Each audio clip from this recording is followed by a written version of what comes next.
మీరు ఎవరినైనా క్షమించకపోతే వాళ్ళు మీ జీవితంలోనే కాదు మీ మెదడులో అద్దెకుంటున్నారని అర్థం. అది కూడా ఒక్క రూపాయి కూడా కట్టకుండా మీ ప్రశాంతతని తినేస్తూ అక్కడే తిష్టవేస్తారు. నిజం చెప్పనా, పగ అనేది ఒక విషయం. ఆ విషయాన్ని మీరు తాగి అవతల వాడు చావాలని కోరుకోవటం ఎంత అమాయకత్వం.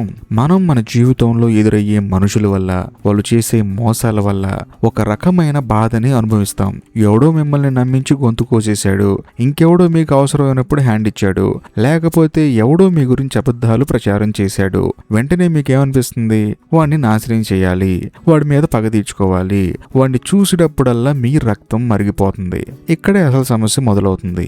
ఈ కోపం, ఈ పగ తీర్చుకోవటం, ఈ అసూయ, ఇవన్నీ మీ లోపల ఒక క్యాన్సర్ గడ్డలా పేరుకుపోతాయి. ఎలాగంటే మీరు తింటున్నప్పుడు వాడు గుర్తొస్తాడు, నిద్రపోతున్నప్పుడు వాడు గుర్తొస్తాడు, కానీ వాడు ఎక్కడో హాయిగా పార్టీ చేసుకుంటూ వాడి జీవితంలో వాడు హ్యాపీగానే ఉంటాడు. కానీ మీరు మాత్రం ఇక్కడ ప్రతి క్షణం నరకం అనుభవిస్తూ ఉంటారు. ఇక్కడ మనం ఒక గొప్ప యోగి లాహిరి మహాశయుల గురించి మాట్లాడుకోవాలి. ఆయన ఏమన్నారు తెలుసా? ఈ ప్రపంచం ఒక కళ లాంటిది. ఇక్కడ జరిగే గొడవలు, అవమానాలు అన్నీ నీ నీడతో నువ్వు చేస్తున్న యుద్ధం అని. మీరు ఒక వ్యక్తి మీద కోపంగా ఉన్నారంటే మీరు ఇంకా ఆ కళలోనే ఉన్నారని అర్థం. లాహిరి మహాశయులు తన జీవితంలో ఎన్నో కష్టాలు పడ్డారు. ఎందరో ఆయన్ని విమర్శించారు, కానీ ఆయన మాత్రం తన మనసులోకి ఎప్పుడూ ఆ బాధని రానివ్వలేదు. ఎందుకంటే ఆయనకి ఒక క్లారిటీ ఉంది.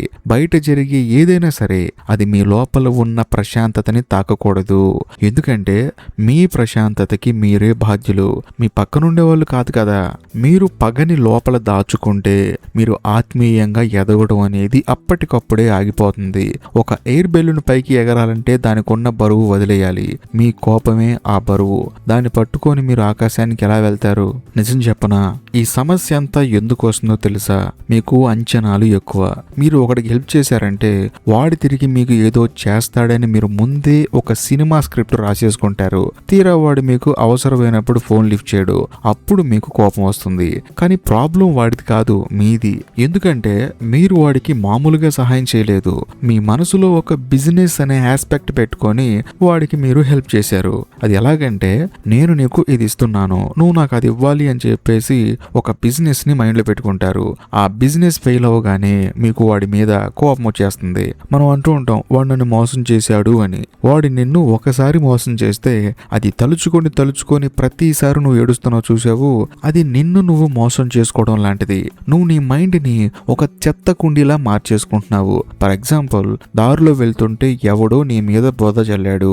ఆ బురదను కడుక్కోవడం మానేసి ఆ బురద వేసిన వాడి గురించి ఆలోచిస్తూ రోజంతా ఆ బురదలో కూర్చుంటే ఎలా ఉంటుంది? మీరు ఇప్పుడు అదే చేస్తున్నారు. లాహిరి మహాశయులు ఒక అద్భుతమైన మాట చెప్పారు. నీ సంతోషం కోసం నువ్వు బయట మనుషుల మీద ఆధారపడితే నువ్వు ఎప్పటికీ బానిసే అని చెప్పేసి అన్నారాయన.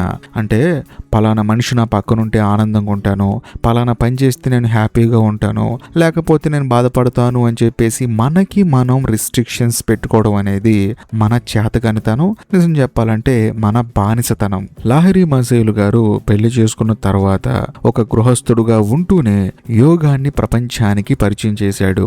ఆయనకు ఆఫీసులో బాస్ ఉండేవారు, చుట్టూ రకరకాల మనుషులు ఉండేవారు.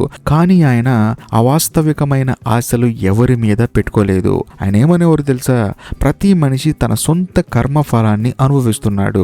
ఒకడు నన్ను బాధ పెడుతున్నాడంటే వాడు తన అజ్ఞానంలో ఉన్నాడు, వాడి అజ్ఞానానికి నువ్వెందుకు శిక్ష అనుభవిస్తావు అనేవాళ్ళు. మీరు పగని లోపల పెట్టుకున్నారంటే మీరు వాడికి సరెండర్ అయిపోయారని అర్థం. అంతేకాకుండా ఆ బాధ మీ రక్తాన్ని విషంగా మారుస్తుంది.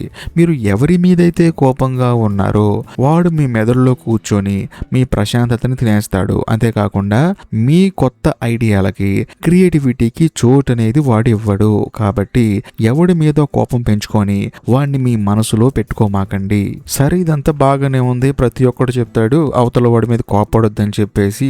అసలు ఒక వ్యక్తి మనకు అన్యాయం చేసినప్పుడు మనకి వాడి మీద కోపం రాకుండా ఎలా ఉంటుంది? ఒకవేళ వచ్చినా సరే దీని నుంచి ఎలా బయటపడాలి అంటే దానికైతే ఒక దారి ఉంది. అదే క్షమించటం. వినటానికి చాలా సాఫ్ట్ గా ఉంది, కానీ చాలా రఫ్ అండ్ పవర్ఫుల్ డెసిషన్. చాలా మంది ఏమనుకుంటారంటే క్షమించడం అనేది అవతల వాడి తప్పుని ఒప్పుకోవడమో లేకపోతే వాడితో మళ్ళీ కలిసి దోస్తీ చేయడమో అని చెప్పేసి అనుకుంటారు. అస్సలు కానే కాదు. క్షమించడం అంటే వాడిని మీ మెదడులో నుంచి, మీ జీవితంలోంచి శాశ్వతంగా డిలీట్ చేయడం లాంటిది. ఉంటది. వాడి ముఖం మళ్ళీ మీకు గుర్తొచ్చినా మీ గుండెల్లో ఆ మంట పుట్టకూడదు. అదే రియల్ సక్సెస్. చాలా మంది ఏమనుకుంటారంటే అవతలి వాడిని క్షమిస్తే వాడు గెలిచినట్టు కదా అని చెప్పేసి. కానీ నిజం ఏంటంటే మీరు కోపాన్ని పట్టుకొని కూర్చుంటే వాడు గెలిచినట్టు అవుతుంది కానీ నువ్వు గెలిచినట్టు అవదు. అదే వాడిని క్షమించేసి ఆ చెత్తని పక్కన పెట్టేస్తే అప్పుడు మీరు గెలిచినట్టు అవుతుంది. మీ ఆఫీసులోనో మీ ఇంట్లోనో ఎవరో మిమ్మల్ని ఇన్సల్ట్ చేశారు. వాడు ఇన్సల్ట్ చేసినప్పుడు వాడికి తెలుసు వాడు తప్పు చేస్తున్నాడని. అలాంటి వాడికి మీరు ఇవ్వాల్సిన బెస్ట్ రిటర్న్ గిఫ్ట్ అంటే తెలుసా? వాడు కష్టాల్లో ఉన్నప్పుడు మీరు వెళ్ళి హెల్ప్ చేయడమే. వాడు షాక్ అవ్వాలి. వాడి లోపల అపరాధ భావం కలగాలి. ఇంకా క్లియర్గా చెప్పాలంటే ఎవడైతే మిమ్మల్ని ఇబ్బంది పెట్టాలి అనుకోని 10 మందిలో నవ్వులు పోలు చేస్తాడో 10 మందిలో మీ పరువు తీస్తూ ఉంటాడో వాడు ఆపదలో ఉన్నప్పుడు మీకు మీరుగా వెళ్ళి వాడికి హెల్ప్ చేస్తే వాడు చేసిన తప్పులు వాడికి గుర్తొస్తాయి. నిజం చెప్పాలంటే వాడు ఒంటరిగా కూర్చొని వాడు తిట్టుకొని వాడిని అసహించుకుంటాడు. ఇప్పుడు చెప్పండి, మనల్ని ఇన్సల్ట్ చేసిన వాళ్ళు గెలిచినట్లా లేకపోతే ఇన్సల్ట్ చేసినా కూడా మనం వెళ్ళి వాళ్ళకి హెల్ప్ చేస్తే మనం గెలిచినట్లా? నేనైతే నా పర్సనల్ లైఫ్లో పాటించే ఒక బిగ్గెస్ట్ లెసన్ ఏంటంటే అవతలి వాళ్ళు నన్ను మోసం చేసేంత అమాయకంగా ఉండను. అలా అని చెప్పేసి ఒకవేళ మోసం చేస్తే వాడి మీద పగ పెంచుకొని వాడి మీద ప్రతీకారం తీర్చుకునేంత అమాయకంగా అస్సలు ఉండను. మోసపోవడం మన తప్పే. మోసం చేసిన వాడిని శత్రువుగా భావించి వాడి మీద రివెంజ్ తెచ్చుకోవాలనుకోవడం కూడా మన తప్పే. లాహిరి మసైల్ జీవితంలో ఒక అద్భుతమైన సంఘటన జరిగింది. ఆయన రైల్వే ఆఫీసులో అకౌంటెంట్ గా పనిచేస్తున్నప్పుడు ఒక అధికారి ఆయనని చాలా నీచంగా చూసేవాడు, లేనిపోని నిందలు వేసేవాడు. కానీ ఆయన మాత్రం ఎప్పుడూ అతనిపై కోప్పడలేదు. కనీసం వాడి గురించి ఎవరికి తప్పుగా కూడా చెప్పలేదు. ఒకరోజు ఆ అధికారి తీవ్రమైన అనారోగ్యం వచ్చింది. అందరూ అతన్ని వదిలేశారు. అప్పుడు లాహిరి మహాశైలు గారు ఆయన ఇంటికెళ్ళి ఆయన యోగక్షేమాలు కనుక్కొని మీకు ఎటువంటి సహాయం కావాలన్నా సరే నా స్థాయికి నేను చేయగలిగింది చేస్తానని చెప్పేసి ఆయనకి ధైర్యం చెప్పాడు. ఆ అధికారి కళ్ళు తెరిచి లాహిరి మహాశైల పాదాల మీద పడి ఏడ్చేశాడు. అప్పుడు ఒకే ఒక మాట అన్నారు ఆయన, నేను నిన్నెప్పుడో క్షమించేశాను. ఎందుకంటే నీ లోపల ఉన్న పరమాత్మని నేను చూశాను కానీ నీ అజ్ఞానాన్ని కాదు. కాబట్టి అజ్ఞానం అనేది మనిషికి ఏదో ఒక రోజు తొలగిపోతుంది కానీ పరమాత్మ అనేది ఒక మనిషి మనసులో ఎప్పుడూ ఉంటుంది. పరమాత్మ అంటే ఈ దేవుడు క్రియేట్ చేసిన ఎమోషన్స్ అనేవి. ఎందుకంటే భగవంతుడు మనకి అన్ని ఇచ్చాడు. అంతేకాకుండా గిల్ట్ ఫీలింగ్ కూడా మనుషులకి ఇచ్చాడు. ఒక్కడే కూర్చున్నా లేకపోతే 10 మందిలో ఉన్నా ఒక తప్పు చేస్తే మనం చేసిన తప్పు మనకి గుర్తొస్తూనే ఉంటుంది కదా, దాన్నే గిల్ట్ ఫీలింగ్ అంటారు. ఆ ఫీలింగ్ ఎప్పుడు వస్తుందంటే మనిషి మనసులో ఉన్న అజ్ఞానం అనేది తొలగినప్పుడు. అది ఖచ్చితంగా అందరికీ తొలగుతుంది.